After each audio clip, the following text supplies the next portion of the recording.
Hey guys, I'm Rebecca Brosnan. I'm the founder of the Halo Planner. The Halo Planner is a whole life organizational system.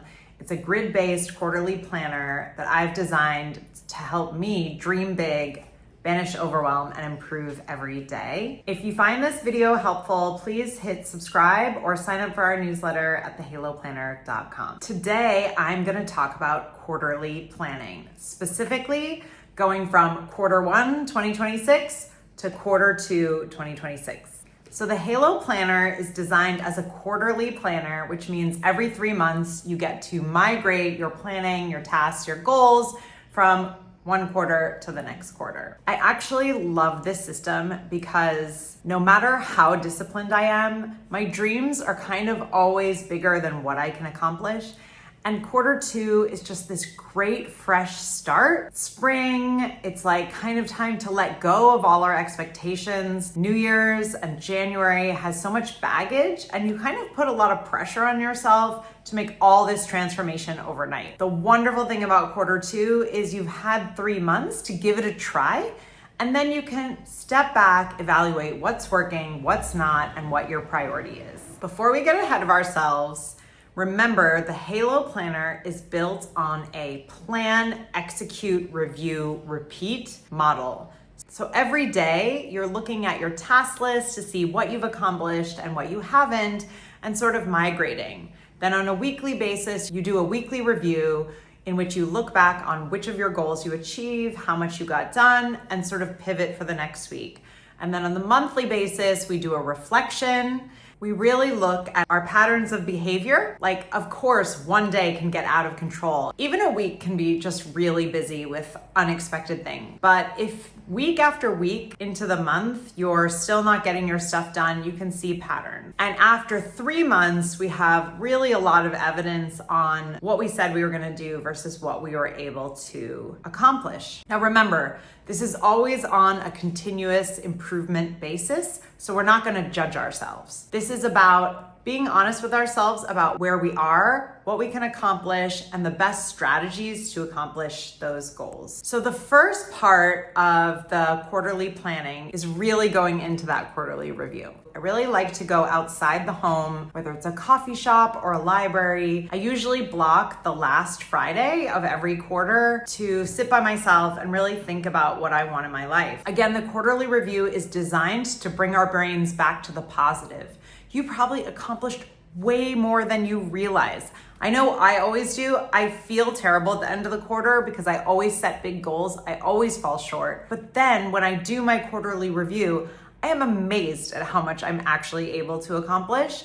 It's just about accomplishing which things and prioritizing which things. So the questions for the quarterly review are: what were my greatest accomplishments? Did I achieve my goals? What worked? What didn't? Is there anything about my current schedule that I want to change? Have I made commitments that are no longer serving me? What are the biggest opportunities in the next 3 months? And which of my annual goals no longer excite me? So usually I give people the advice is if you set a goal, try to achieve it for 3 months. Don't change it, don't quit, don't give up. I think the quarterly goal setting session is really when we can look and say, actually, do I have the capacity to achieve this? A lot of people I know set 10 to 12 goals at the beginning of the year. And then by the end of first quarter, they realize they're just gonna focus on a few. Maybe 3 or 4 max. That's probably a good number for most of us. I do know some people try to skip the reviews and just move on to the planning. Maybe they feel a little bit scared or ashamed of the gap between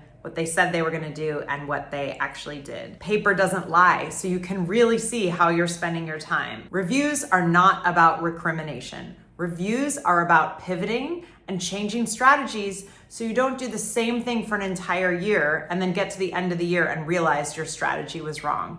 This is about pivoting and figuring out how you can make it work for you. Okay, a few points of best practice for quarterly review.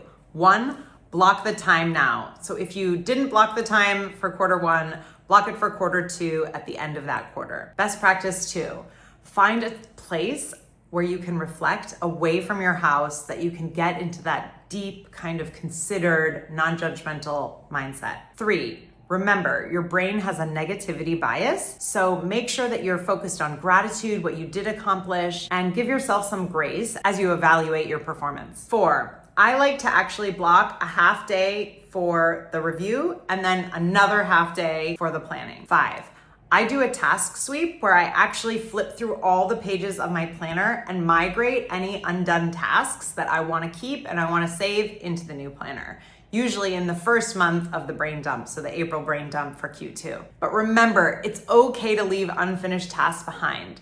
Spring is all about new beginnings, fresh starts.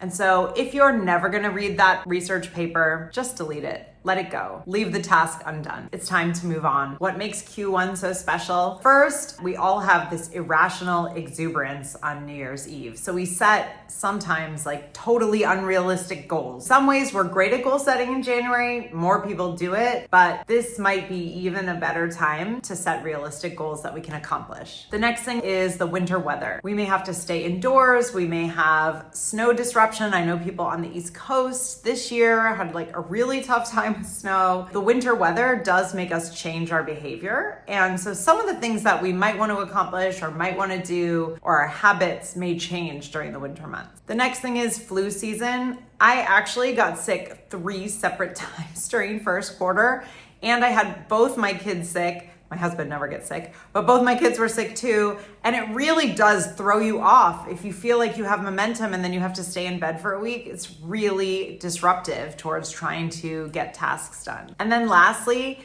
it does seem like first quarter has even more holidays, although we don't feel like it's a holiday season because New Year's this year felt like it went wrong because it fell in the middle of the week. And so you're kind of coming back to work and focusing like already into Jan. Then Chinese New Year, for those of us in Asia, we have a big festival holiday where we took off school, we traveled.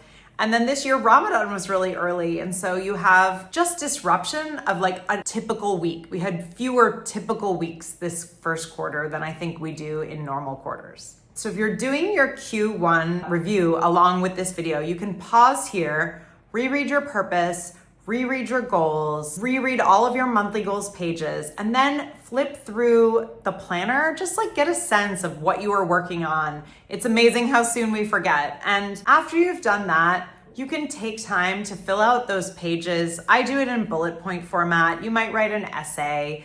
I have clients who use quadrants and just really have an honest but supportive kind of look back at the last 3 months. So you can pause the video now. So if you just paused the video and did your Q1 review, congratulations.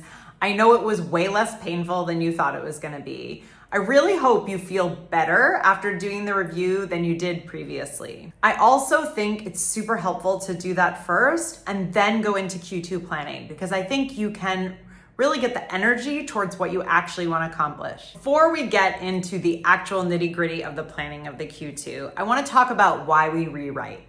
So Halo Planner is a quarterly book, which means you do rewrite the front pages of Halo each quarter. That means you're rewriting your purpose, you're rewriting your goals, rewriting your routines, and you're rewriting your self-care pyramid. You're also looking at the rolling 12 months going forward and planning the next few months. People often ask me, why do we have to rewrite this? If you take a step back and think about, I set these great goals at the beginning of the year, how many days out of the last 3 months did you read your goals? One of the most important parts of goal achievement is actually keeping them visible. I think rewriting my goals and really recommitting to the goals that I've set or tweaking the goals that I've set is a super good use of the less than 10 minutes it takes me to rewrite them. Same thing with routines. I'm going through a period of time where my routines are changing on a regular basis. My kids are getting older, they're staying up later, they're more active.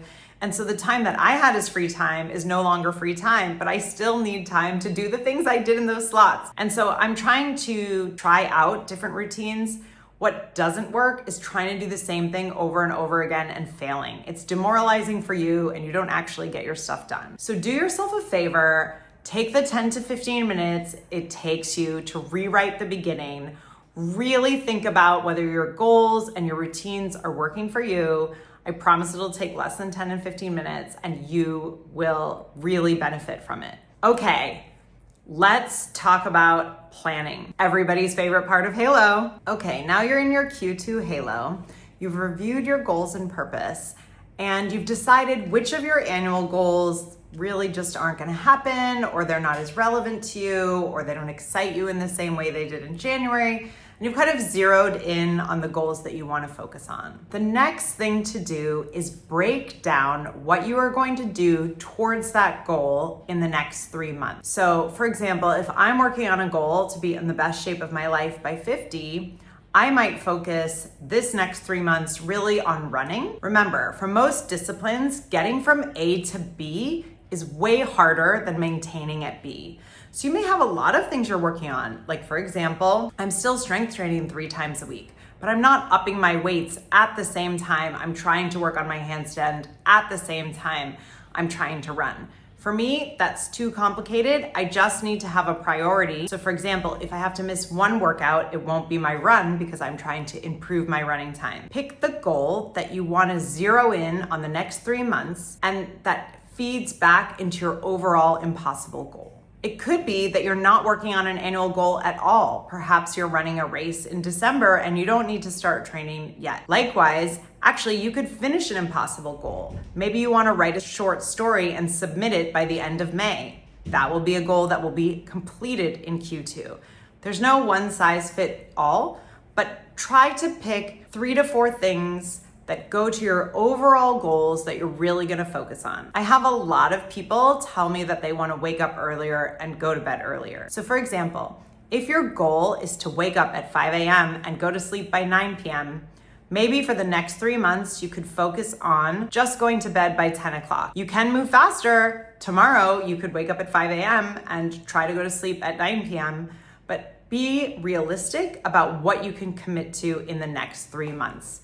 Usually change doesn't happen overnight. After I've redone my quarterly goals and my quarterly plan and everything's finalized, I look at my self-care pyramid and my routines. And I think about, what do I really need during this period? So for example, sometimes I really need a big adventure. I wanna go on a trip, or I wanna go explore a new neighborhood, or I really wanna go climb this mountain that I've always wanted to climb, or I wanna start open water swimming again. So I try to tap into what the adventure I need and how much I have capacity for.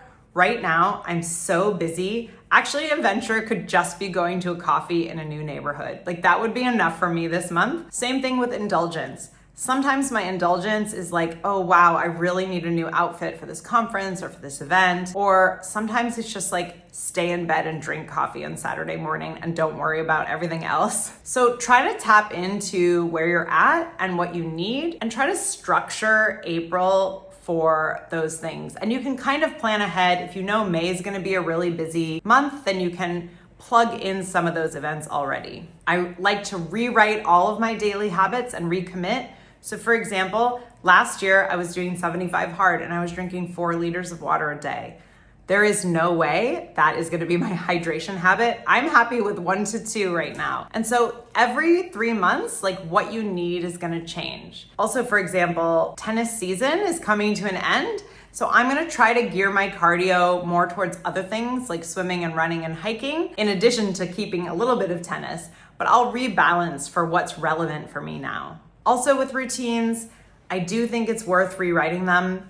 I'm sort of in this debate whether I wanna keep my 5 a.m. wake up time. I do really love it, but only if I'm using that 5 a.m., 6 a.m. for really important high priority tasks. That's not what's been happening recently. So I need to make a decision for myself whether I wanna set that alarm for 5 a.m. because it really impacts my evening routine, the bedtime routine with the kids, and everything else flows from that. Usually I'll go ahead and plan my April. I'll set all my goals for the month and also look at that monthly plan in more detail. Let's talk about what's special for Q2.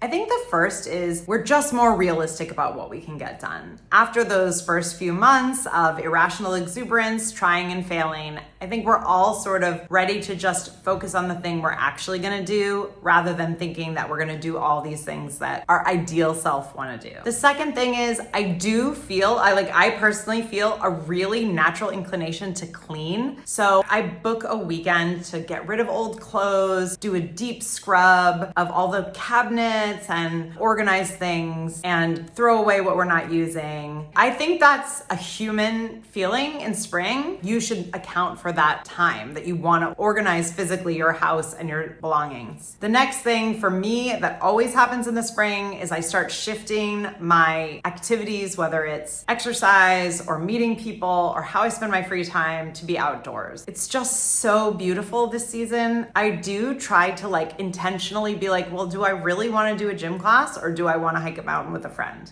So trying to think about how that outdoor space can be more utilized if that's your natural inclination. I think the other thing about second quarter is you're planning for summer. If you have kids, this probably started already in January, but you were just booking camps and kind of the big rocks. And now you're starting to get more details like, oh, I have a friend in town. I'm booking which nights we're gonna see them. My kids are at camp this week, but not this week. So what else am I gonna do with them? Even if you're not a household manager, people tend to go away for summer, and it's not just, oh, I can't get my goals done when I'm away. If you have team members going away at various times, actually it's hard to move projects forward. So just that extra bit of coordination in Q2 to make sure that Q3 doesn't fall apart. And lastly, I always like to do a reality check when I'm looking at Q2. And I ask myself, what must get done? What's absolutely non-negotiable? And then what's nice to have? Sometimes I'll even rank order my goals of I'm not compromising on this no matter what. I also think you really have to allow yourself to let go of what's not working. I give you permission. You should give yourself permission. If it's not working, maybe it's just not the right time. There are plenty of times I have tried to achieve a goal and I just couldn't. Maybe it was other things going on. Maybe it was my mindset was faulty. Sometimes I don't even know why I couldn't do it. But then I tried a few months later and I actually did it right away. So sometimes we're just not in the space where we can attack a certain goal. This is why it's so important to define your why for each of your goals and really tap into that deep emotional connection of why you want to achieve that goal. But it's okay to let go. It's okay to start the year with 12 goals and then in Q2 move to 3. It's really okay. You're still moving forward, and progress, not perfection, is why we're here. I really appreciate your taking the time to watch. I hope this was helpful. Please hit subscribe or sign up for our newsletter at thehaloplanner.com. Thanks for watching.